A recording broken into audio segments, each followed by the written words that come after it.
So basically, if I'm not on this screen, if I'm in the map, there's the home button right there. On any other screen, I can touch the house, the home icon. But this is what it's going to look like in the cab as you're planting. We'll walk through what you're seeing and how to utilize these maps. So across the top, where it says Demo Field, if you touch in there, it'll select, you'll get a drop down of all your fields you can select. The crop is in the middle in the year, and the map that you're currently looking at is over here. So if I were to touch on population, it would show me a list of maps. Alright, so we can see the tractor and planter bar. You can see it's painting behind it. Right now we're on the population map. On the left side, in the upper left, there's a little blue button there with an arrow. If I touch that, I can see numbers over here on the right side if I want to, or left side. If I don't want to, I can see the same numbers on the 2020. I can touch that arrow again and minimize that and just see the map. As we're planting here, you see that triangle just showed up, that's the arrow that we're planting. So later on for scouting purposes, that could be useful. There's little squares in here. Every small little square represents 1/5 of a second. So that's about 12, maybe 18 inches, depending on your speed. So it's very highly detailed. So there's population row by row.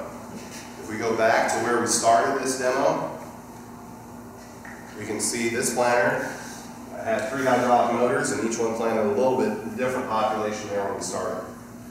So I can go back and look at things like we just did. Now, instead of having to go back and try to find where the planter currently is, in the upper right, there's a planter icon. I just touch that. It takes me back to the planter.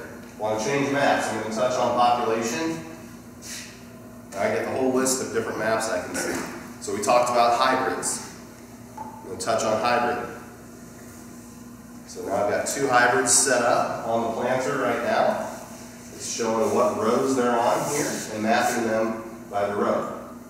If I touch on that report on the right, that spreadsheet button, most all of my maps have a report. So we have talked about on the 2020 how you can change hybrid. You can do it from the iPad app as well, from FieldView. Down here it says hybrid right there. If I touch on that icon, it pulls up this control page.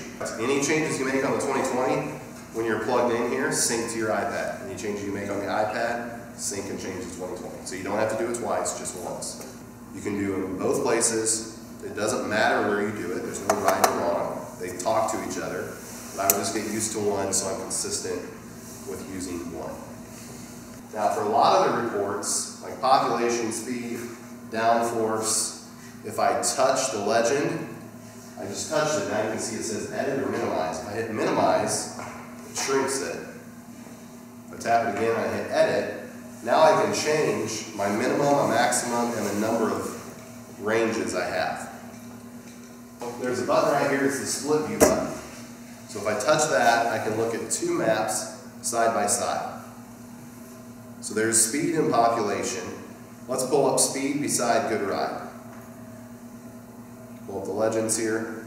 Now the good ride is extremely smooth over here, so we don't really see any rough ride spots, but if we did, we could say, okay, were we going faster in that spot? Or you could pull this up and then shift up, speed up a 1/2 mile an hour. See, did my increased speed affect my ride? Maybe, maybe not, but you can see a map of it here. So you can see, did it affect certain rows, that type of thing. So that's split view. If I touch that button again, it goes back to single.